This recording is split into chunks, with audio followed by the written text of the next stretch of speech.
നമസ്കാരം, ഞാൻ മനാഫ്. സാധാരണ വിനോദ് മേക്കോത്താണ് ഇന്റർവ്യൂ ചെയ്യാറ്. ഇന്ന് നേരെ തിരിച്ചാണ്. വിഷയം അത്തരത്തിലുള്ളതായതുകൊണ്ട് ചോദ്യങ്ങൾ ഞാൻ ചോദിക്കാമെന്ന് വിചാരിക്കുന്നു.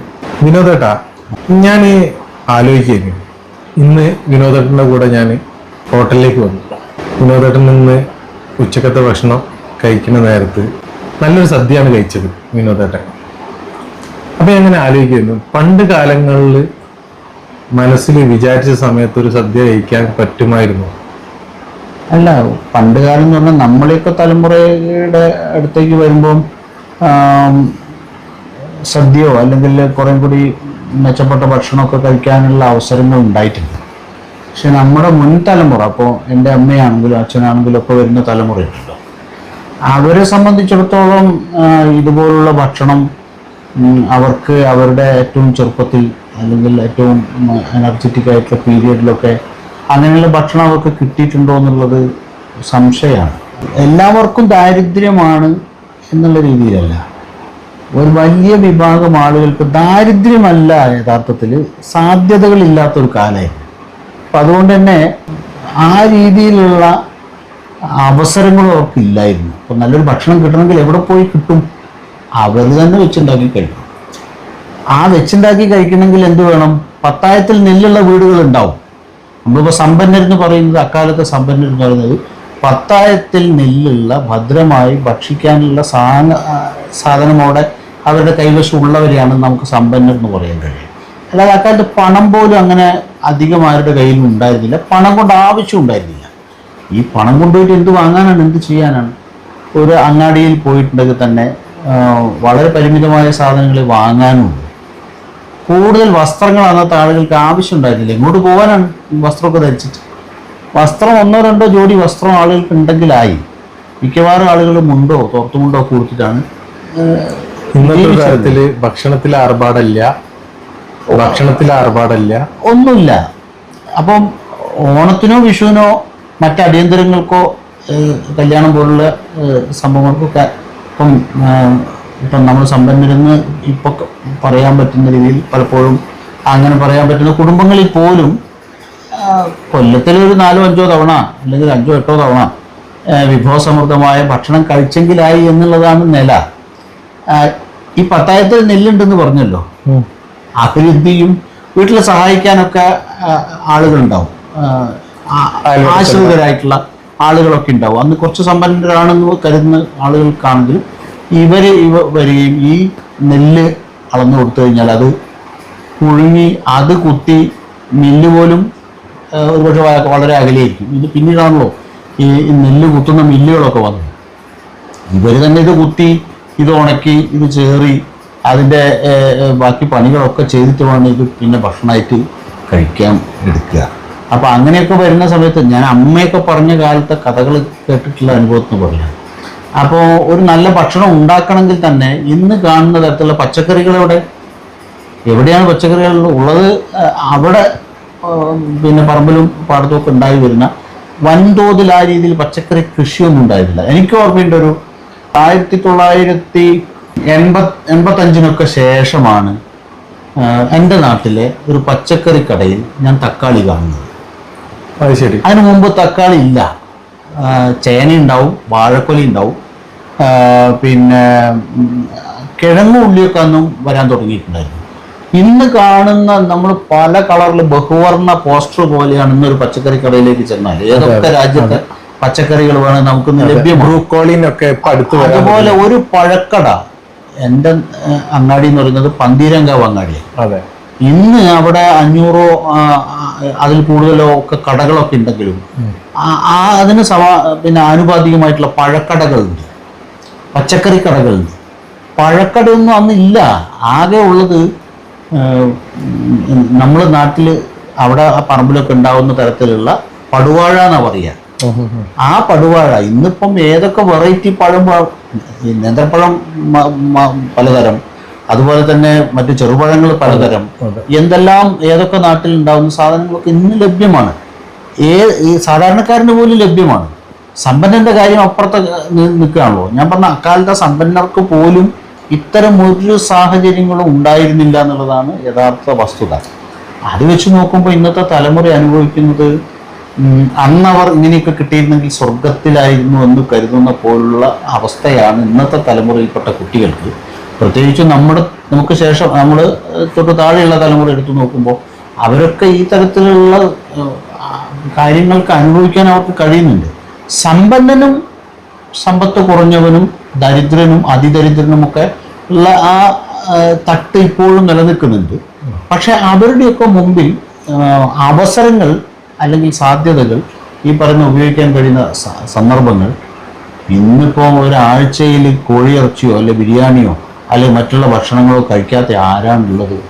കാരണം ആ രീതിയിലുള്ള പരിപാടി ഇന്നത്തെ ദൈനംദിന ജീവിതത്തിൽ ഒരു നേരെങ്കിലും 3 നേരം ഭക്ഷണത്തിൽ 1 നേരം നോൺ വെജ് നിർബന്ധമുള്ള ആളുകൾ കഴിക്കുന്നവരുണ്ട് ബഹുഭൂരിപക്ഷം.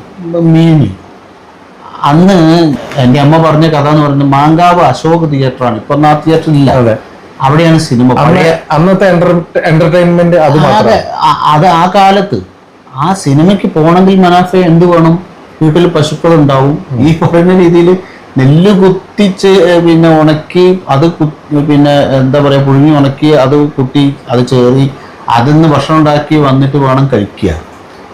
അതുപോലെ തന്നെ മറ്റുള്ള പണികളൊക്കെ ഇതെല്ലാം കഴിച്ചിട്ട് വീട്ടിലുള്ളവർക്ക് ഒരു സിനിമ കാണാൻ പോകാന്ന് പറഞ്ഞാൽ 1 മാസം മുമ്പത്തെ പ്ലാനിങ് ഒക്കെ വേണ്ടി വരും. എന്നിട്ട് പന്തീരങ്കാവിൽ നിന്ന് മാങ്കാവ് വരെ നടക്കാന്ന് പറഞ്ഞാൽ 5-6 കിലോമീറ്റർ. വാഹന സൗകര്യം ഇല്ല, അന്ന് അങ്ങോട്ട് ബസ്സില്ല, കുന്നത്തുപാലത്തിന് പാലം വന്നിട്ടില്ല. അപ്പോൾ ആളുകൾ നടന്നു പോവുകയാണ് ചെയ്യുക. കടത്തുണ്ടാവും, അത് കടന്ന് അല്ലെങ്കിൽ നടന്നു പോവുകയാണ് ചെയ്യുക. അപ്പോൾ അങ്ങനെ അത്രയും 5-6 കിലോമീറ്റർ നടന്നു പോകണമെങ്കിൽ എപ്പം നടക്കാൻ തുടങ്ങണം? രാവിലെ. അപ്പോൾ ഒരു ദിവസത്തെ പണി ഒരു സിനിമ കാണുക എന്നുള്ളത്. അപ്പോൾ അതുകൊണ്ട് തന്നെ അന്ന് ഒരുപക്ഷെ കൊല്ലത്തിലൊരിക്കലോ അല്ലെങ്കിൽ 2 തവണയൊക്കെ ഒരു സിനിമ കാണാൻ പോകാൻ പറ്റിയാലായി. അതിന് അപൂർവം കുടുംബങ്ങൾക്ക്, അല്ലാത്തവർക്കൊന്നും അതിനും സാധ്യത ഉണ്ടായിരുന്നില്ല. അപ്പം ഇത് താരതമ്യേന പിന്നെ ചുരുക്കി പറഞ്ഞാൽ പത്തായത്തിലെങ്കിലും നെല്ലുള്ള കൂട്ടരുടെ കാര്യമാണെങ്കിൽ അതുപോലെ ഇല്ലാത്ത വലിയ വിഭാഗം ആളുകളാണുണ്ട്. അപ്പൊ അവരെ സംബന്ധിച്ചിടത്തോളം ഈ പറയുന്ന ലക്ഷറി പോലും, അന്ന് അതിനെ ലക്ഷറി എന്ന് വിളിക്കാമെങ്കിൽ ആ ലക്ഷറി പോലും അവർക്കില്ല, വലിയ വിഭാഗം ആളുകൾക്ക്. ഞാൻ പറഞ്ഞു വരുന്നത് ഇന്ന് ഇപ്പം ആ ഒരവസ്ഥയിലേക്ക് ഒരു സാധാരണക്കാരൻ്റെ ജീവിതത്തിൽ പോലും അതിൻ്റെയൊക്കെ എത്രയോ മടങ്ങ് സൗകര്യങ്ങൾ ഇന്ന് വന്നിട്ടുണ്ട്. അതുകൊണ്ട് തന്നെ നമ്മുടെ കുട്ടികളെ സംബന്ധിച്ചിടത്തോളം അവര് നമ്മുടെ ഒരു തന്തവൈബ് എന്നൊക്കെ പറയാം. നമ്മൾ ഈ പറയുന്ന സമയത്ത് തന്തവൈബ് എന്ന് പറയും. തന്തവൈബിന്റെ പശ്ചാത്തലത്തിൽ നിന്ന് നോക്കുമ്പോൾ കുട്ടികളെ സംബന്ധിച്ചിടത്തോളം അവർക്കത് ഒരിക്കലും അങ്ങനെ ഒരു കാലത്തെക്കുറിച്ച് സങ്കല്പിക്കാൻ പോലും കഴിയുന്നില്ല. അതുകൊണ്ട് തന്നെ അവര് സ്കൂളിലാണെങ്കിൽ പോലും തോൽക്കുന്നില്ലല്ലോ. ജയിച്ച് പോവാണ്. അവരൊക്കെ ജയിച്ച് പോകുന്നവരാണ്, തോറ്റ് ശീലമില്ലാത്തവരാണ്. അല്ലെങ്കിൽ തോൽവികളോട് പ്രതിസന്ധികളോട് പൊരുതി മുന്നോട്ട് പോകാൻ കഴിയുന്ന ഒരു അനുഭവം അവർക്ക് മറ്റൊരു കാര്യം കിട്ടുന്നില്ല. അവരുടെ കുഴപ്പമല്ല. മറ്റൊരു കാര്യം, കാലാവസ്ഥയോടും പൊരുതേണ്ട ആവശ്യം ഇവിടെ കേരളത്തിൽ കുറവാ. നേരെ മറിച്ച് മറ്റുള്ള യൂറോപ്യൻ രാജ്യങ്ങളിലോ മറ്റുള്ളിടത്തൊക്കെ സ്കൂളിൽ പോകണമെന്നുണ്ടെങ്കിൽ അറ്റ്ലീസ്റ്റ് എന്താ പറഞ്ഞു കഴിഞ്ഞാൽ കാലാവസ്ഥ ഒരു പ്രധാന ഘടകമാണ്. വളരെ തണുത്ത പ്രദേശമാണെങ്കിൽ അങ്ങനെ, ചൂടുള്ള പ്രദേശമാണെങ്കിൽ ഒരു കുട്ടിക്ക് കൊട ചൂടി പോകാൻ കഴിയുന്ന എത്ര കുട്ടികളുണ്ടായിരുന്നു അന്ന്? ഒരു സ്കൂളിലേക്ക് പോവുകയാണെങ്കിൽ തന്നെ കൊട ചൂടി പോകാൻ പറ്റുന്ന 100 കുട്ടികളിൽ 5 കുട്ടികൾക്ക് കൊട ചൂടി പോകാൻ പറ്റും. അന്ന് നമ്മളൊക്കെ പഠിക്കുന്ന സമയത്ത്, എൻ്റെയൊക്കെ തലമുറയിൽ പഠിക്കുന്ന ഒരു റബ്ബർ ബാൻഡ് ഇങ്ങനെ ചുറ്റിയിട്ടാണ് പുസ്തകങ്ങളൊക്കെ കൊണ്ടുപോവുക. ബാഗൊന്നുമില്ല, അതുപോലെ ബോക്സോ ബാഗോ അങ്ങനെയുള്ള സംഭവങ്ങളൊന്നും. അങ്ങനെ വരുന്ന ആ സ്കൂളിൽ തന്നെ 1-2 കുട്ടികളൊക്കെയാണ് ഉണ്ടാവുക. അത് പെൺകുട്ടികളാണെങ്കിലും ആൺകുട്ടികളാണെങ്കിലും. ഞാൻ കഴിഞ്ഞ ദിവസം ഞാൻ പഠിച്ച സ്കൂള് ഗൂഡലൂർ സ്കൂളാണ്. അപ്പോൾ എൻ്റെ അന്ന് കൂടെ പഠിച്ച കുറേ പേരെ ഇന്നത്തെ കാലത്ത് സംഘടിപ്പിക്കാൻ എളുപ്പമുണ്ടല്ലോ, വാട്സപ്പ് കുറേ ആളുകളെ സംഘടിപ്പിക്കണം. അപ്പോൾ അതിലൊരാളുടെ മകളുടെ മനസ്സമ്മതത്തിന് ഞാൻ കഴിഞ്ഞ ദിവസം പോയപ്പോൾ ഈ സ്കൂളിൽ നിന്ന് ഏതാണ്ട് 14-15 കിലോമീറ്റർ അപ്പുറത്താണ് ആ വീട്. അവിടെ നിന്ന് അയാൾ ദിവസവും സ്കൂളിൽ വരികയും തിരിച്ച് സ്കൂളിലേക്ക് പോവുകയും ചെയ്തിരുന്നു. അങ്ങനെ അയാൾ 10ാം ക്ലാസ് വരെ പഠിച്ചിരുന്നു. ഇന്നൊരു കുട്ടിയോട് അങ്ങനെ ചെയ്യണമെന്ന് പറഞ്ഞാൽ ആ കുട്ടി സ്കൂളിലേക്ക് ഞാൻ പോകുന്നില്ല എന്ന് പറയുകയല്ലാതെ വേറെ ലക്ഷ്യം ഉണ്ടാവില്ല. നമ്മളിപ്പോ ഈ സംസാരത്തിന്റെ കാര്യം തന്നെ എന്താ പറഞ്ഞു കഴിഞ്ഞാല്, മുന്നേ ജീവിച്ച് പോയ ആളുകളൊക്കെ അന്ന് അനുഭവിച്ചത് ഈ തലമുറ അനുഭവിക്കുന്നില്ല. അതെ. ഇപ്പൊ എല്ലാ സൗകര്യങ്ങളും ഉണ്ട്. അതെ, ഞാൻ പറഞ്ഞില്ല, ഇപ്പം വിനോദേട്ടന് ഇന്ന് ഉച്ചക്ക് ഒരു സദ്യ കഴിക്കാൻ ആഗ്രഹിച്ച ഇന്ന് കിട്ടും. അതെ, അതായത് ഒരു 5 മിനിറ്റ് മുന്നാണ് ആഗ്രഹിച്ചത്, 5 മിനിറ്റ് കൊണ്ട് നമ്മളെന്തായി കോഴിക്കോട് ടൗണിൽ വൈകുന്നേരമായി. ഇന്നൊരു ചെറിയ പരിപാടി ഉണ്ടായിരുന്നു, നമ്മൾ നേരം വൈകി. എന്നാലും 4 മണിക്ക് വൈകുന്നേരം പോലും സദ്യ കിട്ടുന്ന കോഴിക്കോട് സ്ഥലങ്ങളുണ്ട്. അതുപോലെ രാത്രി 2 മണിക്ക് ആയാലും നിങ്ങൾക്ക് ഫ്രഷ് ഭക്ഷണങ്ങൾ കിട്ടുന്ന സ്ഥലം. വെജിറ്റേറിയൻ ആണെങ്കിലും നോൺ വെജിറ്റേറിയൻ ആണെങ്കിലും അത് നമ്മൾ കേരളീയ ഭക്ഷണം മാത്രമല്ല ഏത് ഭാഗത്തുള്ള ഭക്ഷണവും കിട്ടും. അതെ, ഞാൻ ഇന്നലെ രാത്രി കഴിച്ചത് മോമോസാ. അപ്പൊ ഞാൻ പറഞ്ഞു വരുന്നത് ഇതാണ്, എന്താണ് ഇന്ന് എന്തും അവൈലബിൾ ആണ് നമ്മളെ മുന്നിൽ. അപ്പൊ അത് ഓട്ടോമാറ്റിക് ആയിട്ട് എന്താവുകയാണെന്ന് പറഞ്ഞു കഴിഞ്ഞാല് ഈ വിശപ്പിന്റെ വിലയും ഈ പ്രയാസങ്ങളും ഈ പുതുതലമുറനെ അറിയിക്കാതാണ് വളർത്തുന്നത്. ഞാനടക്കം എൻ്റെ മക്കളെ ഒരു വിഷമം ഉണ്ടാവരുത് എന്നുള്ള രീതിയിലാണ് വളർത്തുന്നത്. നേരെ മറിച്ച് ഞാൻ വളർന്ന രീതി വളരെ കഷ്ടപ്പെട്ടിട്ടാണ്. അത് പറയുമ്പോൾ അത്യാവശ്യം മോശമില്ലാത്ത ഒരു പണക്കാരന്റെ മകനായിട്ട് പോലും ഞാൻ വളർന്നത് ഒരുപാട് കണ്ണീര് കുടിച്ചിട്ടാണ് വളർന്നത്. ഇത്രയും പ്രയാസപ്പെട്ടിട്ടാണ് വളർന്നത്. അതുകൊണ്ടായിരിക്കാം ഞാൻ വേറൊരാളെ പ്രയാസമേ മനസ്സിലാക്കാൻ കഴിയുന്നു. അതെ, ഇന്നത്തെ കുട്ടികൾക്ക് ഞാൻ വീണ്ടും പറയാം, അവരുടെ കുറ്റമല്ല, പക്ഷെ അവർക്ക് മറ്റുള്ളവരുടെ പ്രയാസമോ മറ്റുള്ളവർക്ക് എന്ത് സംഭവിക്കുമോ എന്നുള്ളതിനെ കുറിച്ച് ചിന്തിക്കാനുള്ള അവസരം അവർക്ക് കിട്ടുന്നില്ല എന്ന് തോന്നുന്നു. കാരണം ഇപ്പോൾ ഈ രീതിയിലുള്ള വ്യാപനം, മദ്യവും മയക്കുമരുന്നും ഉൾപ്പെടെയുള്ള സംഭവങ്ങളുടെ വ്യാപനത്തിനെ കുറിച്ചാണല്ലോ ചർച്ചകൾ നടക്കുന്നത്. അപ്പോൾ അങ്ങനെ ചർച്ച ചെയ്യുന്ന സമയത്ത് നല്ല ഭക്ഷണം കിട്ടുന്നു, നല്ല സൗകര്യങ്ങൾ കിട്ടുന്നു, നല്ല ബാഗും നല്ല കുടയും നല്ല യൂണിഫോമും മറ്റു സൗകര്യങ്ങളും, വീട്ടിൽ നിന്ന് ഇറങ്ങിയാൽ സ്കൂളിലേക്ക് എത്താനുള്ള വാഹനം, തിരിച്ച് വീട്ടിലെത്താനുള്ള വാഹനം, ഇങ്ങനെ തുടങ്ങിയിട്ടുള്ള സൗകര്യങ്ങളിലൂടെയാണ് കുട്ടി വളർന്നു വരുന്നത്. എന്താവശ്യപ്പെട്ടാലും വാങ്ങിക്കൊടുക്കുന്ന രക്ഷിതാക്കളെ ഒന്നും അവൻ്റെ മുമ്പിൽ ആഗ്രഹമായിട്ട് അവശേഷിക്കുന്നില്ല. അവൻ എന്താഗ്രഹിക്കുന്നു അത് കിട്ടുന്നു. ഇപ്പൊ നേരത്തെ മനാഫ് പറഞ്ഞ പോലെ ഇപ്പൊ 10 മിനിറ്റ് മുമ്പ് എനിക്ക് ഒരു സദ്യ കഴിക്കണം തോന്നിയിട്ടുണ്ടെങ്കിൽ ആ സദ്യ കഴിക്കാനുള്ള സാധനം അവൈലബിൾ ആണ്, അതിന് കൊടുക്കാനുള്ള പണം മാത്രം എൻ്റെ കയ്യിൽ വേണ്ടു, അത് സാധ്യമാണ് ഇന്ന്. അപ്പൊ അങ്ങനെയുള്ള എല്ലാ സാധ്യതകളും ഈ അച്ഛനും അമ്മയും എത്ര ബുദ്ധിമുട്ടിയിട്ടാണെങ്കിലും ഈ കുട്ടിക്ക് കൊടുത്ത് എന്ത് സംഭവിക്കുന്നു എന്ന് വെച്ചാൽ ഞാൻ എന്താഗ്രഹിച്ചാലും അത് കിട്ടും എന്നുള്ള നിലയിലേക്ക് പോവാണ്. സ്കൂളിൽ പഠിക്കുന്ന സമയത്ത് മൊബൈൽ എല്ലാം കിട്ടുന്നുണ്ട്. ഇപ്പോൾ യൂത്തിനെ സംബന്ധിച്ചിടത്തോളം അവരുടെ എനർജിയുടെ കാലമാണല്ലോ. ആ എനർജി എങ്ങനെ വിനിയോഗിക്കും, എന്ത് ചെയ്യും? മിക്കവാറും കുട്ടികൾക്ക് ഇപ്പം മനാഫ് നേരത്തെ സൂചിപ്പിച്ച പോലെ അന്ന് ഒരു 100 പേരിൽ 1-2 ആളുകൾക്കാണ് കണ്ണടയുള്ളതെങ്കിൽ, ഇന്നിപ്പോൾ ഞാൻ കണ്ണട വെച്ചുകൊണ്ടാണ് സംസാരിക്കുന്നത്. എനിക്ക് ആ പ്രായമായതിൻ്റെ ഭാഗമായിട്ട് എനിക്ക് കണ്ണടയുടെ ആവശ്യമില്ല. ഇന്ന് നമ്മളൊരു സ്കൂളിലേക്ക് ചെന്നാൽ ആ രീതിയിൽ കണ്ണിന് വലിയ സ്ട്രെയിൻ കൊടുക്കുന്ന രീതിയിലുള്ള മൊബൈലിൻ്റെ ഉപയോഗമോ അല്ലെങ്കിൽ ലാപ്ടോപ്പിൻ്റെയോ മറ്റു ഉപയോഗമോ ഒക്കെ ആയിട്ട്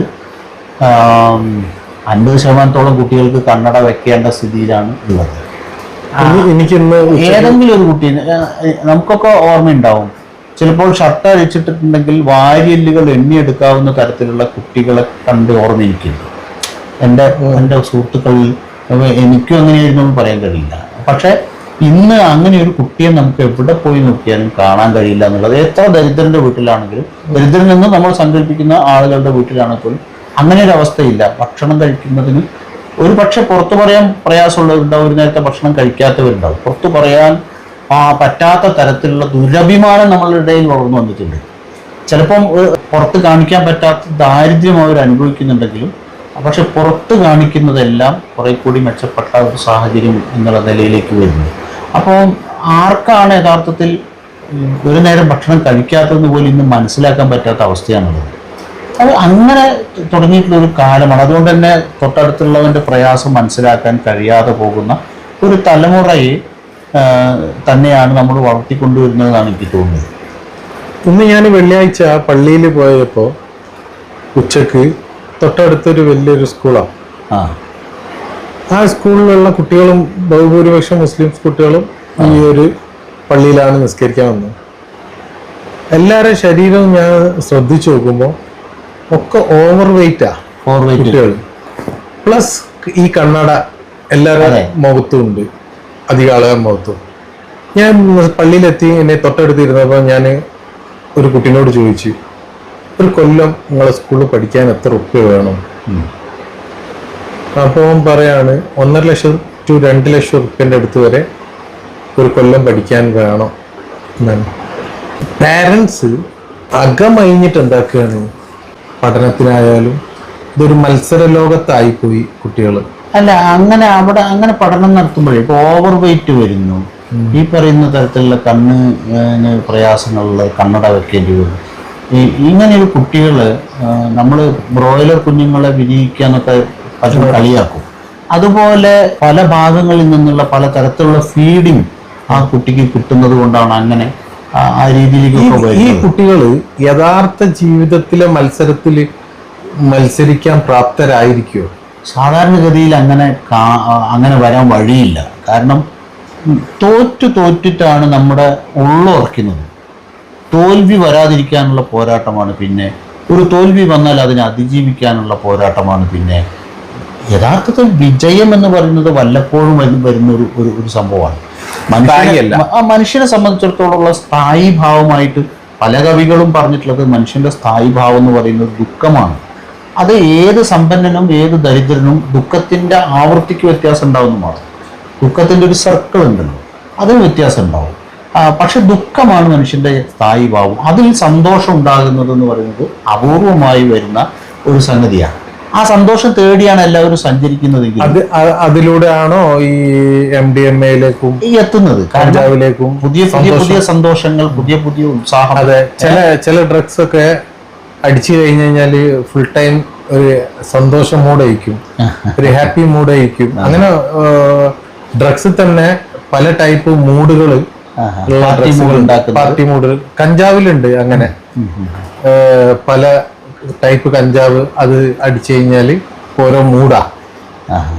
ആ മൂഡ് ഞാൻ വിദേശ രാജ്യങ്ങളിൽ പോയ സമയത്ത് ബോട്ടിലാക്കി വെച്ചിരിക്കുന്ന കഞ്ചാവ് ഓപ്പൺ ആയിട്ട് വിൽക്കാൻ പറ്റും.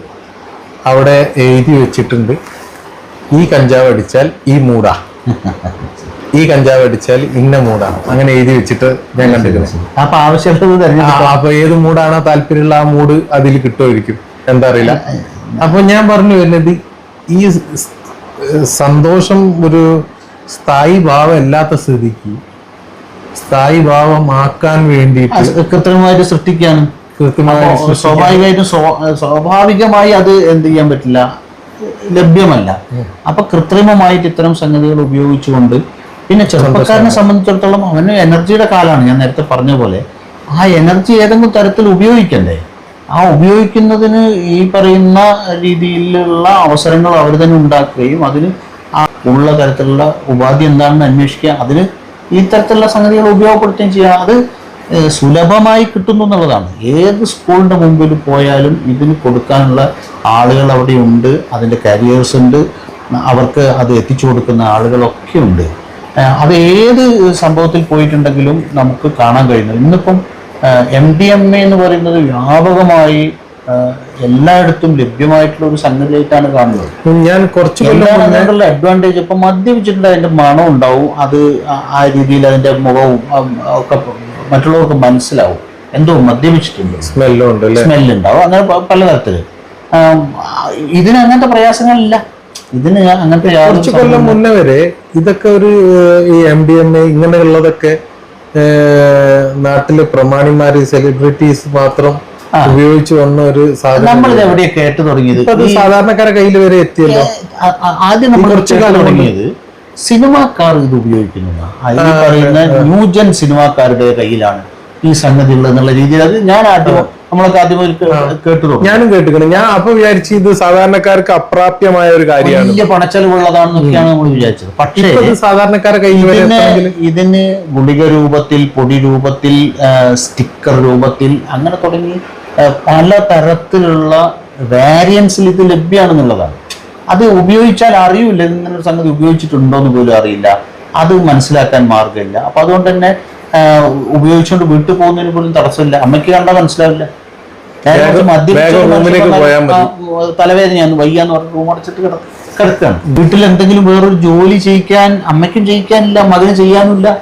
വീട്ടിലെന്തെങ്കിലും ജോലി ചെയ്യുക, അല്ലെ ഈ പറഞ്ഞ പോലെ നെല്ലൊക്കെ ഞാൻ പുഴുങ്ങി ഉണക്കി വെച്ചിട്ടുണ്ട്, അതുകൊണ്ട് കുത്തി കൊണ്ടുപോകും, അപ്പുറത്തുള്ള മില്ല് കൊണ്ടുപോകുന്ന പറയാനില്ല. ഈ സാധനങ്ങളെല്ലാം ഒന്നുകിൽ ഇപ്പം നിങ്ങൾക്ക് ഇപ്പം ഭക്ഷണം വേണമെന്ന് പറഞ്ഞാൽ ഫോൺ ചെയ്തിട്ടുണ്ടെങ്കിൽ വണ്ടിയിൽ നിങ്ങളുടെ വീട്ടുമുറ്റത്ത് ഡോർ നോക്ക് ചെയ്തിട്ട് ഭക്ഷണം കൊടുക്കുന്ന സൗകര്യം, ഹോം ഡെലിവറി സൗകര്യങ്ങൾ. ഞാനൊക്കെ സ്കൂൾ കഴിഞ്ഞ് വന്നപ്പോ എൻ്റെ ജോലിക്കാരന്റെ വീട്ടിലായിരുന്നു ഞാൻ താമസിച്ചത്. അവരെ വീട്ടിലെ നിയമം എന്താ പറഞ്ഞു കഴിഞ്ഞാല് സ്കൂൾ കഴിഞ്ഞ് വന്നു കഴിഞ്ഞാല് കൊല്ലനാണ് എൻ്റെ ജോലിക്കാരന്റെ ഫാദർ. അവരെ ആലയിൽ പണിയെടുക്കണം, എന്നാലേ എന്താവുള്ളൂ ഈ ബെല്ലം ചായ അല്ലേ, കട്ടന് ശർക്കര ഇട്ടിട്ടുള്ള ചായ കിട്ടുള്ളൂ. അത് പണിയെടുക്കണോ? കുട്ടികൾ റേഷൻ ഷോപ്പിൽ പോയി, അല്ലെങ്കിൽ റേഷൻ ഷോപ്പിൽ പോകുന്ന എത്ര കുട്ടികൾ എനിക്കറിയാം, പോയി അവരുടെ ഒരു മാസത്തെ ഞാൻ റേഷൻ വാങ്ങുന്ന എല്ലാവരും വാങ്ങുന്നുണ്ടാവില്ല, പക്ഷെ റേഷൻ ഷോപ്പിൽ നിന്ന് ആളുകൾ വാങ്ങുന്നുണ്ട്. ആരാ വന്ന് വാങ്ങുന്നത്? ഈ പറയുന്ന മുതിർന്ന തലമുറയിൽപ്പെട്ട ആളുകൾ. ഞാനിപ്പോഴും റേഷൻ ഷോപ്പിൽ പോയല്ലേ, ഞാനും ഇപ്പൊ കഴിഞ്ഞ ആഴ്ച ഞാനും എന്റെ വൈഫും കൂടിയാ പോയത്. അപ്പൊ ഞാൻ അതില് ക്യൂ നിൽക്കുക റേഷൻ ഷോപ്പില്. അപ്പൊ വൈഫിനോട് ചോദിച്ച് കുറവാവോ, ഇപ്പൊ ആള് ഫേമസ് ആയതല്ലേ. ഞാൻ പറഞ്ഞു ഞമ്മക്കെന്ത്, ഇത് ഗവൺമെന്റ് ഞമ്മക്ക് തരുന്ന ഒരു ആനുകൂല്യ, അത് നമ്മള് ഉപയോഗപ്പെടുത്തണല്ലോ. അതെ, അവിടെ നമ്മള് ഇന്നത്തെ പുതുതലമുറനോട് റേഷൻ കടയിലൊക്കെ പോകാൻ പറഞ്ഞാല് പോണതൊക്കെ ഒരു ചെറുപ്പക്കാരനെ നമുക്ക് കാണാൻ കഴിയും. മനാമിന് ഓർമ്മയുണ്ടാവും, മാനാഞ്ചിറ, ഇന്ന് കാണുന്ന മാനാഞ്ചിറ സ്ക്വയർ, മുമ്പ് മാനാഞ്ചിറ മൈതാനമാണ്. ആ മൈതാനത്ത് ഓണം ബക്രീദ് ചന്ത, 100 കണക്കിന് ആളുകളാണ്. ഓപ്പൺ മാർക്കറ്റിൽ 1 കിലോ മുളകിന് അന്ന് 10-30 രൂപ ഉണ്ടെന്ന് വിചാരിക്കാം, എത്ര തുക, അതിലൊരു 10-20 രൂപയ്ക്ക് മുളക് കിട്ടും. ആ ഇതിന് വേണ്ടിയിട്ട് വെയിലും കൊണ്ട് മണിക്കൂറുകൾ ക്യൂ നിന്നിട്ട് ഈ ഓണം ബക്രീദ് ചന്തകളിൽ വന്ന് സാധനം വാങ്ങിക്കൊണ്ടുവന്ന് ഒരുപാട് ആളുകൾ.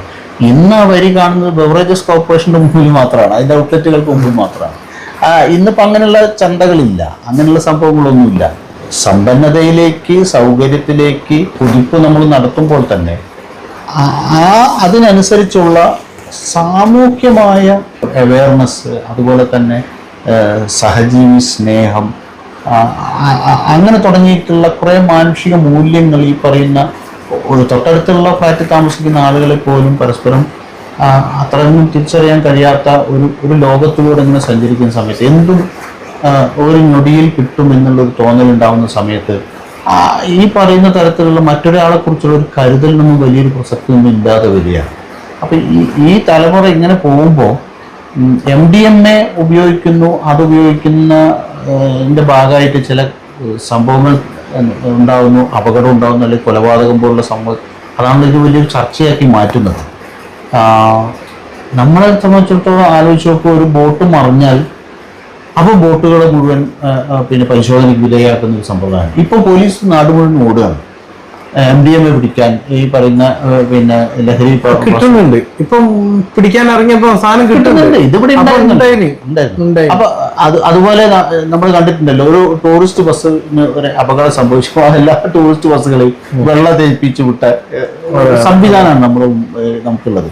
അപ്പൊ അതുകൊണ്ട് തന്നെ ഇങ്ങനെയുള്ള എന്തെങ്കിലും ഒരു അപകടങ്ങൾ ഉണ്ടാകുമ്പോൾ ഉണർന്ന് പ്രവർത്തിക്കുന്ന ഒരു സംവിധാനത്തിന് പകരം കുട്ടികളെ കുറെ കൂടി വിദ്യാഭ്യാസത്തിൽ മാറിയ ഒരു കാലഘട്ടത്തെ അഡ്രസ്സ് ചെയ്യുന്ന രീതിയിലുള്ള പഴയ വിദ്യാഭ്യാസ സമ്പ്രദായത്തിൽ നിന്ന് വ്യത്യസ്തമായിട്ടുള്ള ഒരു വിദ്യാഭ്യാസ സമ്പ്രദായം കൊണ്ടുവരേണ്ടതുണ്ട് എന്നുള്ളത് വളരെ പ്രധാനപ്പെട്ടതാണ്. കാലം മാറുന്ന സമയത്ത്, ഉദാഹരണത്തിന് ഇപ്പം ഞാൻ കുട്ടികളെ പഠിപ്പിച്ച ഒരു കാലം ഉണ്ടായിരുന്നു. ആ കുട്ടികളെ പഠിപ്പിക്കുന്ന സമയത്തുള്ള പ്രധാനപ്പെട്ട, അന്ന് ഹയർ സെക്കൻഡറി ഡിഗ്രി തലത്തിലുള്ള കുട്ടികളെ പഠിപ്പിക്കുമ്പോൾ ഒന്നാമത്തെ കണ്ടീഷൻ കുട്ടികളോട് പറയാനുള്ളത് മൊബൈൽ ഫോൺ കൊണ്ടുവരാൻ പാടില്ല എന്നാണ്. ക്യാമ്പസിലേക്ക് മൊബൈൽ ഫോൺ കൊണ്ടുവരാൻ പാടില്ല. പക്ഷെ നമ്മൾ എന്ത് നിർബന്ധിതമാക്കി, 19-20 കാലഘട്ടത്തോടു കൂടി തന്നെ, 20 തുടക്കത്തോടു കൂടി തന്നെ കോവിഡ് ഇവിടെ വന്നപ്പം, ക്ലാസ് റൂമുകൾ അടച്ചിടപ്പെട്ടപ്പം കുട്ടികൾ നിർബന്ധമായും മൊബൈൽ ഫോണ്, അത് സ്മാർട്ട് ഫോണ് ഉപയോഗിക്കണം എന്നുള്ള നിലയിലേക്ക് മാറുകയാണ്. അതുവരെ പാലിച്ചു പോന്നിട്ടുള്ള ഒരു സ്കൂൾ അന്തരീക്ഷത്തിന്റെ അട്ടിമറി സംഭവിക്കുന്നു. സ്വാഭാവികമായിട്ടും മൊബൈൽ ഫോണ്, സ്മാർട്ട് ഫോണ് നിരവധി സാധ്യതകൾ ആളുകൾക്ക് മുമ്പിൽ തുറന്നു വരുന്ന ഒരു സാധനമാണ്. അതേസമയത്ത് അതിനൊരു മറുപുറമുണ്ട്. ഒരിക്കലും ആ പ്രായത്തിൽപ്പെട്ട കുട്ടികൾക്ക് പാടില്ലാത്ത, അരുതാത്ത സംഗതികളും അവരോടൊപ്പം വരികയാണ്. ഇതെല്ലാം അവരുടെ മുമ്പിൽ വന്നിട്ട് നമ്മൾ അവരെ മാത്രം കുറ്റപ്പെടുത്തുന്നതിൽ വലിയ കാര്യമില്ല, അവർ ഈ അവസ്ഥയിൽ എത്തിപ്പെടുകയാണ്. അപ്പൊ അങ്ങനെ വരുമ്പോൾ എഡ്യൂക്കേഷന്, ഒരു ജോലിക്ക് ഒരാളെ ഉണ്ടാക്കുക എന്നതിലപ്പുറമുള്ള വലിയ ലക്ഷ്യമൊക്കെ പറയുമെങ്കിലും, പക്ഷെ ഫലത്തിൽ ഈ പറഞ്ഞ പോലെ, നേരത്തെ കുട്ടികളെ കുറിച്ച് പറഞ്ഞതുപോലെ, എല്ലാം ഫീഡ് ചെയ്തുകൊണ്ട് അവരെ ഒരു ഒരു പ്രോഡക്റ്റാക്കി വളർത്തിയെടുക്കുന്ന ഒരു വിദ്യാഭ്യാസ സമ്പ്രദായം നമുക്ക് ചുറ്റുമുണ്ട്. കൂടുതൽ കാണുന്നത് പൊതുവിദ്യാഭ്യാസ മേഖലയ്ക്ക് പുറത്തുള്ള വിദ്യാലയങ്ങളിലാണ്. പൊതുവിദ്യാഭ്യാസ മേഖലയിൽ കുറെ കൂടി ഈ പറയുന്ന ഒരു പരസ്പരമുള്ള അടുപ്പും മറ്റു കാര്യങ്ങളൊക്കെ ഉണ്ടാവും. മറ്റുള്ളിടത്ത് ഈ പ്രോഡക്റ്റിനെ ഉണ്ടാക്കിയെടുക്കുകയാണ്. അപ്പോൾ അങ്ങനെ തുടങ്ങിയിട്ടുള്ള ഒരു സമൂഹത്തിൽ ഇത്തരം സംഭവങ്ങളെ നേരിടുന്നതിനും ഈ പറഞ്ഞ പോലെ ഒരു ആക്സിഡന്റ് ആകുമ്പോൾ വണ്ടിക്ക് വെള്ളയടിക്കുന്ന സമീപനം പോരാ. എന്താണ് യഥാർത്ഥത്തിൽ വിദ്യാഭ്യാസ മേഖലയിൽ കുട്ടികൾക്ക്, പുതിയ തലമുറയിൽപ്പെട്ടവർക്ക് സംഭവിക്കുന്നത്, അവരേതെല്ലാം തലങ്ങളിലൂടെ പോകുന്നു, അവരുടെ തലച്ചോറിലേക്ക് എന്തെല്ലാം കയറി വരുന്നു, അത് അവരുടെ സ്വഭാവത്തെ ഏതൊക്കെ തരത്തിൽ സ്വാധീനിക്കും എന്നുള്ള തരത്തിലൊക്കെ ചിന്തിക്കാൻ കഴിയുന്ന പഠനങ്ങൾ നിർബന്ധമായും പുതിയ സമൂഹത്തിൽ ഉണ്ടാകണം. മൊത്തത്തിലൊരു ഒരു വയലൻസ് ആറ്റിറ്റ്യൂഡാണ് എല്ലാവർക്കും. ഞാനിപ്പോൾ കുറേ വീഡിയോസ് എനിക്ക് കുറേ ആൾക്കാർ അയച്ചു തന്നിരുന്നു. അതായത് ഈ MDMA ഒക്കെ പിടിച്ച പിള്ളേരെ പോലീസ് തൊട്ടടുത്തുണ്ട്, നാട്ടുകാർ പിടിച്ചു കൊടുത്തതാണ്. ആ ആറ്റിറ്റ്യൂഡ് ഉണ്ടല്ലോ, വളരെ മോശം തെറികളോട് കൂടിയിട്ടാണ് പോലീസുകാരെ കയ്യേറ്റം ചെയ്യുന്ന വീഡിയോസ്. ആറ്റിറ്റ്യൂഡ് എന്താണെന്ന് പറഞ്ഞു കഴിഞ്ഞാൽ, ഞാൻ കുറച്ച് ദിവസം കൊണ്ട് ഇറങ്ങി വരും, എന്നെ വേഗം കൊണ്ടുപോവാ. ചില ആളുകൾ പറയുന്നത് വേഗം മജിസ്ട്രേറ്റിന് എടുത്ത് കൊണ്ടുപോകും, വേഗം പോയാൽ വേഗം അപ്പം തന്നെ ജാമ്യം കിട്ടും എന്നുള്ളതൊക്കെയാണല്ലോ. കഴിഞ്ഞ ദിവസം ഉണ്ടായ ഒരു വിദ്യാർത്ഥി മരണപ്പെട്ട സംഭവത്തിൽ പോലും അതിന്റെ ചാറ്റ് പുറത്തു വന്നപ്പോ ആ കുട്ടികൾ മനസ്സിലാക്കി വെച്ച് കണ്ടോ, അതെ, നടന്നാൽ കൂടുതൽ ആരാ എന്താണെന്നൊന്നും ഇതിൽ രക്ഷപ്പെടുമെന്നൊക്കെ അങ്ങനെയൊക്കെയുള്ള ചിന്തയാണ് ആ കുട്ടികൾ. പിന്നെ മൊത്തത്തിലൊരു യുവാക്കളുടെ എന്താ പറയാ, ഒരു മെന്റൽ സ്റ്റെബിലിറ്റി നഷ്ടപ്പെട്ടിരിക്കുന്നത്. ഇപ്പം ഞാൻ ഇന്നലെ രാത്രി എനിക്ക് ഉറക്കം കിട്ടില്ല. അപ്പം ഞാൻ ഫാമിലിനോട് ചോദിച്ച് നമുക്ക് ഒരു നൈറ്റ് റൈഡ് പോയാലോ. അപ്പോൾ അവർക്ക് താല്പര്യമില്ല. രാത്രി 1 മണി ടൈമായി ഉണ്ടാവും. 1 മണിക്ക് ശേഷം ഞാൻ സ്കൂട്ടർ എടുത്തിട്ട് കോഴിക്കോട് ബീച്ചിലേക്ക് പോയി. ബീച്ചിൽ പോയപ്പം എൻ്റെ ഒരു സുഹൃത്ത് പറഞ്ഞു, ബീച്ചിലൊരു എന്തോ സർബത്ത്, അതിൻ്റെ പേര് കിങ് ഓഫ് മനാഫ് എന്നാണ്. അതേമാതിരി അവിടെ വേറെ കുറെ പേരിൽ സർബത്തുകൾ ഇറങ്ങിക്കുന്നു. അതിൽ ഒന്നിന്റെ പേര് മൊണാലിസ നമ്മളെ, പിന്നെ ഒന്നിന്റെ പേര് ആത്മാവ്, അങ്ങനെ പല ടൈപ്പ്. അപ്പൊ ഞാൻ അങ്ങനെ എന്തെങ്കിലും ഒന്ന് നമ്മളെ പേരുള്ള വെള്ളം തന്നെ ഒന്ന് കുടിക്കാന്ന് വിചാരിച്ച് പോയി. ആ ഷോപ്പ് പൂട്ടിക്കുന്നു. അതിൻ്റെ അടുത്ത് കുറെ യുവാക്കളും യുവതികളും നിൽക്കുക. ഞാൻ ആ ഷോപ്പ് പൂട്ടിന്ന് കണ്ടപ്പോൾ ഞാൻ സ്കൂട്ടർ തിരിച്ചപ്പോൾ ആ യുവാക്കളുടെ ഇടയിൽ യുവതികളുണ്ട്. കോളേജ് ഏതോ ഹോസ്റ്റലിലോ ഏതോ കുട്ടികളാ. 2 മണി എന്താ മാഷെ പിണങ്ങി പോവുകയാണോ? ഞാൻ ഹെൽമെറ്റ് ഇട്ട്, ഞാൻ ആരാന്നുള്ളതൊന്നും അറിയില്ല. സ്കൂട്ടർ ഞാൻ അവിടെ നോക്കി അങ്ങനെ തിരിയാ. എന്താ പിണങ്ങി പോവാണോ മാഷെ? പോയല്ലേ. അതായത് ആ കമന്റാ. അപ്പൊ സ്വാഭാവികമായിട്ടും പെട്ടെന്ന് എൻ്റെ ഉള്ളിൽ എന്താവും, ആഹാ. പിന്നെ ഞാൻ മനസ്സിലാക്കി അങ്ങനെ വെച്ച് അതല്ലല്ലോ. അപ്പൊ ഓട്ടോമാറ്റിക് എന്തൊക്കെ അങ്ങോട്ടും ഇങ്ങോട്ടും ഒരു എന്താ പറയാ, ഒരു ആ ടൈപ്പ് ആറ്റിറ്റ്യൂഡാണ്. അല്ല, അസമയം നമ്മൾ പറഞ്ഞു വന്ന സമയം കാലത്തെ സംബന്ധിച്ച് പറയുകയാണെങ്കിൽ അസമയം എന്നൊരു കൺസെപ്റ്റ് ഉണ്ടായിരുന്നു. ഇന്ന് അസമയം എന്ന് പറയുന്ന ഒരു സംഭവം ഇല്ല. ഏത് സമയവും സമയമാണ്, അസമയമല്ല. അപ്പൊ അസമയമാണെന്ന് പറയാൻ പറ്റാത്ത സ്ഥിതിയുണ്ട്. ഇന്നിപ്പോ നമ്മൾ അതിന് പറഞ്ഞിട്ട് തന്തവൈബായിട്ട് പറയും. അപ്പോ അങ്ങനെ ആയിട്ടുണ്ട് കാലം. ആ കാലത്തിനനുസരിച്ച് എങ്ങനെ ഇപ്പം കുടുംബം എന്ന് പറയുന്ന കൺസെപ്റ്റ് പോലും, അതുപോലെ അധ്യാപകൻ എന്ന് പറയുന്ന കൺസെപ്റ്റ് പോലും, അതിലൊക്കെ വലിയ മാറ്റങ്ങൾ വന്നുപോയിരിക്കുന്നു, വലിയ മാറ്റങ്ങൾ വന്നിട്ടുണ്ട്. അപ്പം അതുകൊണ്ട് തന്നെ അതൊക്കെ കണ്ടിട്ടാണല്ലോ പുതിയ തലമുറ വളരുന്നത്. അപ്പോൾ അവനെ സംബന്ധിച്ചിടത്തോളം യഥാർത്ഥത്തിൽ അവന് കൊടുക്കേണ്ട എഡ്യൂക്കേഷൻ എന്താണെന്നുള്ളത് കണ്ടെത്തേണ്ടതുണ്ട്, അല്ലെങ്കിൽ അത് കുറേ കൂടി ഗവേഷണം നടത്തി അന്വേഷണം നടത്തി മനസ്സിലാക്കേണ്ടതുണ്ട് എന്ന് തന്നെയാണ് എനിക്കിതിൽ കൺക്ലൂഡ് ചെയ്തുകൊണ്ട് പറയാൻ. ഞാൻ 1-2 കാര്യം കൂടി പറയാണ്. അധ്യാപകർക്ക് വടി കൊടുക്കുന്നതിനെ പറ്റിയിട്ട് എന്താ അഭിപ്രായം? ഒറ്റ ചോദ്യത്തിൽ ഉത്തരം പറയാം. അല്ല, അധ്യാപകർ കഴിഞ്ഞ ഒരു റിട്ടയർഡ് ടീച്ചറുടെ ഒരു വലിയ വയറാണ്. ഒരു തരത്തിൽ അങ്ങനെ പറയുന്ന സമയത്ത് നമ്മളൊക്കെ വടി കൊടുത്താൽ ഇത് മാറും എന്ന് വിചാരിക്കും. കുറെയൊക്കെ എനിക്കൊക്കെ കിട്ടിയ അടയാളം ഇപ്പോഴും ഉണ്ട്. ഉണ്ടാവും. പക്ഷെ ഞാൻ പറഞ്ഞല്ലോ, അന്ന് മനാഫ് അഭിമുഖീകരിച്ച, മനാഫിലേക്ക് വന്ന, മനാഫ് കണ്ട ഒരു ലോകമല്ലിന്ന്. അതുകൊണ്ട് തന്നെ നിങ്ങൾക്ക് അന്ന് ഒരു വടി കൊണ്ട് നിങ്ങളെ മെരുക്കാൻ കഴിയുമായിരുന്നുവെങ്കിൽ മെരുക്കുകയാണ് വടി കൊണ്ട് ചെയ്യുന്നത്. ഇന്ന് ആ തരത്തിലുള്ള ഒരു സാധ്യതയിലൂടെയല്ല വിദ്യാർത്ഥി കടന്നു പോകുന്നത്. അപ്പം അതുകൊണ്ട് തന്നെ അവൻ വടി കൊണ്ട് നിങ്ങൾ ഈ പറയുന്ന എല്ലാ സംഗതികളും ചെയ്തു കൊടുക്കുകയും എല്ലാ ദ്വാരങ്ങളിലൂടെയും നമ്മൾ ഫീഡ് ചെയ്യുകയും ഒക്കെ ചെയ്തു വരുന്ന കുട്ടിയെ നിങ്ങൾ ഈ പറയുന്ന വടി കൊണ്ട് അതിനെ നിയന്ത്രിക്കാൻ വിചാരിക്കുന്നത് അബദ്ധാണ്. വടി കൊണ്ട് ഒരിക്കലും നിങ്ങൾക്ക് അധ്യാപകർ വടി കൊടുത്തുകൊണ്ട് മാത്രം ആനക്ക് ചങ്ങല ചെറിയ അതേമാതിരി തന്നെ ഇപ്പൊ എന്റെ സംബന്ധിച്ചിടത്തോളം ആനയല്ല അധ്യാപകരെ ഇപ്പം കാണുമ്പോഴും പേടിയാ ഉണ്ടാവും. ഞാൻ പറഞ്ഞില്ലേ, അന്നത്തെ തലമുറയിൽപ്പെട്ട ആളുകൾക്ക് അത് ശരിയായിരിക്കും, അത് ശരിയാണെന്ന് തോന്നുന്നു. തല്ലിയ അധ്യാപകനോടായിരിക്കും നമുക്ക് കൂടുതൽ പിന്നീട് ഇഷ്ടം വരിക. നമുക്ക് ഓർമ്മ ഉണ്ടാവുകയും ചെയ്യുന്നത് ഒരു പക്ഷെ നമ്മളെ ഏറ്റവും കൂടുതൽ തല്ലിയ അധ്യാപകനായിരിക്കും. അതൊരു കാലമാണെന്നുള്ളത് കണക്കാക്കണം. പിന്നീട് ആ തല്ലി വളർത്തുക, തല്ലി പഠിപ്പിക്കുക, പഠനത്തിന്റെ രീതി തന്നെ മാറിയിരിക്കുന്നു. നമ്മൾ പഠിച്ചിരുന്നത് കാണാതെ പഠിക്കുകയും ആ പഠിച്ചത് പുസ്തകത്തിലേക്ക്, പേപ്പറിലേക്ക്, ഉത്തരക്കടലാസിലേക്ക് പകർത്തുകയും ചെയ്യുന്ന ആ ഓർമ്മശക്തി പരീക്ഷിക്കുന്ന കഴിവ് മാത്രമാണ് പരിശോധിക്കുന്നത്. അപ്പം അതിൻ്റെ ആ മേഖലയിൽ നിരവധിയായ ഗവേഷണങ്ങൾ നടന്ന് ഓർമ്മിച്ച് അതുകൊണ്ടൊന്ന് എഴുതുന്ന ഒരു രീതിയിലപ്പുറം ആ കാര്യത്തെക്കുറിച്ച് അവൻ ഏതൊക്കെ തലത്തിൽ അറിവുണ്ട് എന്ന് പരീക്ഷിക്കുന്ന ഒരു സമ്പ്രദായത്തിലേക്കൊക്കെ മാറിയിട്ടുണ്ട്. അപ്പൊ അടിയൊരു പരിഹാരം. ഇനി അടുത്ത ചോദ്യമുള്ളത്, നാട്ടിൽ സദാചാര പോലീസ് എന്ന് പറഞ്ഞിട്ട് ഇപ്പൊ ഒരു പേരിട്ട് ഞാൻ ഒരു ഉദാഹരണം, നാട്ടിൽ ഒരു കുട്ടിയോട് ഒരു ചോദ്യം ചോദിക്കുന്നു, നമുക്ക് എങ്ങനെ അടിയിട്ടിയത് ക്ലാസ്സിൽ ഏതെങ്കിലും ഒരു കവിതയുടെ ഭാഗം പഠിച്ചു വരാൻ പറയും, അല്ലെങ്കിൽ ഏതൊരു കണക്ക് ചെയ്ത് പഠിച്ചു വരാൻ പറയും. നമ്മളത് തെറ്റിപ്പോകും. ഒരു കവിതയുടെ 2 വരി ചൊല്ലുമ്പോൾ 3ാമത്തെ വരിയിലേക്ക് കിടക്കുമ്പോൾ നമുക്ക് തെറ്റിപ്പോകും, ഓർമ്മ വരുന്നില്ല. അപ്പോൾ നമുക്ക് അടിയിട്ടു. ഇന്ന് പലപ്പോഴും ചെയ്യുന്നത്, ഒരാൾക്കൊരു അവസരം കൊടുത്തു, ആ അവസരത്തിൽ അയാൾ ഫെയിൽ ചെയ്ത് വീണ്ടും അയാൾക്ക് അവസരം കൊടുക്കുന്നു. അതാണ് അയാൾക്കുള്ള ശിക്ഷ. അടുത്ത സംഭവം ചോദിച്ചു നോക്കുമ്പോൾ അത് അയാൾ പറയാൻ കഴിയാന്നുള്ളതാണ്. അപ്പോൾ അതിലേക്ക് അയാളെ തല്ലി ഭയപ്പെടുത്തി കൊണ്ടുവരാൻ പറ്റുന്ന ഓർമ്മശക്തി പരീക്ഷിക്കുന്ന പഠന രീതി മാത്രമല്ല ഇപ്പോൾ ഉള്ളത്. അപ്പം അതുകൊണ്ട് തന്നെ തല്ലി ഒതുക്കിയിട്ട് കുട്ടികളെ പഠിപ്പിക്കാൻ പറ്റുന്ന ഒരു സമ്പ്രദായത്തിലേക്ക് നമുക്ക് ക്ലാസ് മുറികൾ ഒരിക്കലും തിരിച്ചു പോകാൻ കഴിയില്ല. സദാചാര പോലീസ് എന്ന് പറഞ്ഞ് വിളിക്കുന്ന ആളുകൾ, അതായത് ഒരു നാട്ടുപുറത്തൊരു വിഷയം ഉണ്ടായാൽ, പണ്ട് കാലത്തൊക്കെ നമ്മൾ കാണാറുണ്ട്, ഒരു ആണായാലും പെണ്ണായാലും ചെറിയ കുട്ടികൾ നേരം വൈകിട്ട് വീട്ടിലേക്ക് പോകുന്ന ഒരു സമയം ഉണ്ടായാൽ വീടെത്തുന്ന വരെ പല ആളുകളെ ചോദ്യത്തിന് ഉത്തരം കൊടുത്തുകൊണ്ട് വേണം ആ കുട്ടിക്ക് വീട്ടിലെത്താൻ. ഒരു പേടി ഉണ്ടാവും ഇനി. അതായത് ആ കുട്ടിനെ കാണാൻ പറ്റാത്ത സ്ഥലത്ത് വെച്ചിട്ട് ആ നാട്ടിലുള്ള ആര് കണ്ടാലും വന്ന് ചോദിക്കുകയും എന്താ ഇവിടെ നിൽക്കണെന്ന്. ഇങ്ങനെയുള്ള ചോദ്യങ്ങളൊന്നും ഇപ്പം ഇല്ലാതായിപ്പോയി.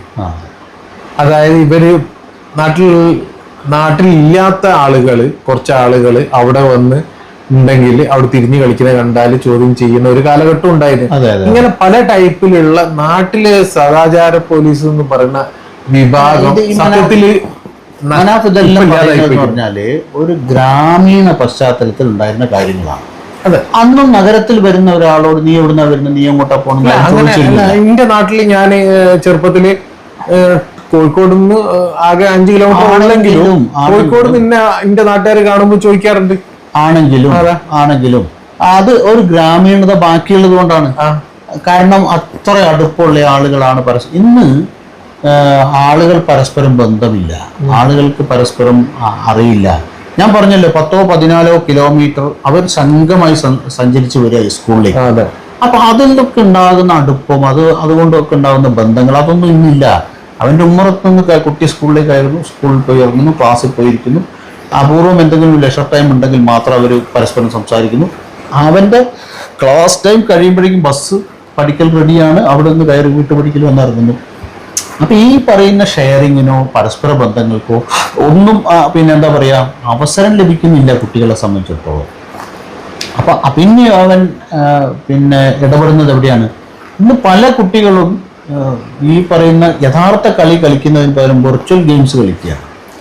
വെർച്വൽ ഗെയിംസ് കളിക്കുന്ന സമയത്ത് ഉണ്ടാകുന്ന, അപ്പോൾ അവൻ തൊട്ടടുത്തുള്ളവനുമായിട്ടുള്ള കളിക്കുന്നത്, അവൻ ഒരു പക്ഷേ മറ്റൊരു ഭാഷക്കാരനുമായിട്ട് മറ്റൊരു ദേശക്കാരനുമായിട്ട് പോലും ചേർന്ന് കളിക്കാവുന്ന പബ്ജി പോലുള്ള ഗെയിമുകൾ.